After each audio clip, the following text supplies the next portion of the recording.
বুঝে গেছেন আমরা কি নিয়ে আলোচনা করতে চলেছি। আজকে আমরা আলোচনা করব অ্যাকোয়ারিয়াম প্রেমীদের কাছে বহুল জনপ্রিয় অ্যাঞ্জেল ফিশ নিয়ে। তো অ্যাঞ্জেল ফিশ হলো সিক্রেট পরিবারভুক্ত একটি মিঠা পানির মাছ।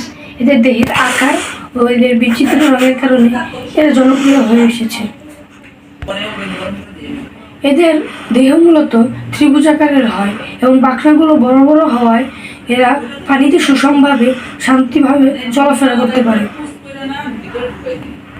এদের রঙের ধরন বিভিন্ন ধরনের হয়, যেমন রূপালি, সোনালী, সাদা, কালো ডোরাকাটা ইত্যাদি। এরা সাধারণত 24 থেকে 28 ডিগ্রি সেলসিয়াস পানিতে থাকতে স্বাচ্ছন্দ্য বোধ করে।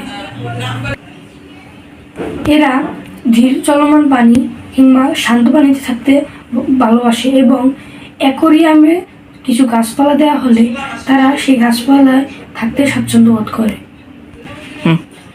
এদের খাবার হলো এরা ছোট ছোট কীটপতঙ্গ, ছোট মাছ, কৃত্রিম খাবার, অ্যাকোয়ারিয়ামে থাকে বিভিন্ন শ্যাওলা, এগুলো খেয়ে থাকে। যদিও এরা অ্যাকোয়ারিয়ামের মাছ আর শান্ত প্রকৃতির মাছ, তবুও কিন্তু এরা বাচ্চা দেওয়ার সময় এবং ব্রিডিং করার সময় খুবই অ্যাগ্রেসিভ অবস্থায় থাকে। এদের ডিম দেওয়ার সময় হলে এরা চুপ করে বসে থাকে এবং শুকনো কাঠ কিংবা একটি শান্ত পাতার উপর ডিম দিয়ে থাকে।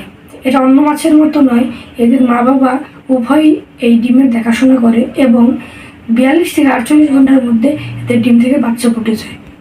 অ্যাঞ্জেল ফিশ তাদের অপরূপ সৌন্দর্য, দেহের গঠন, রং, বর্ণবিচিত্রর কারণে পুরো বহুল অ্যাকোয়ারিয়াম প্রেমীদের কাছে সারা জীবন জনপ্রিয় হয়ে এসেছে।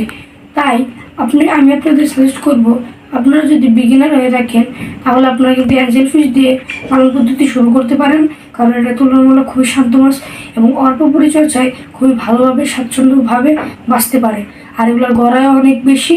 সুতরাং আপনারা বিগিনার হলে অবশ্যই অ্যাঞ্জেল ফিশটা পালবেন। আসসালামু আলাইকুম।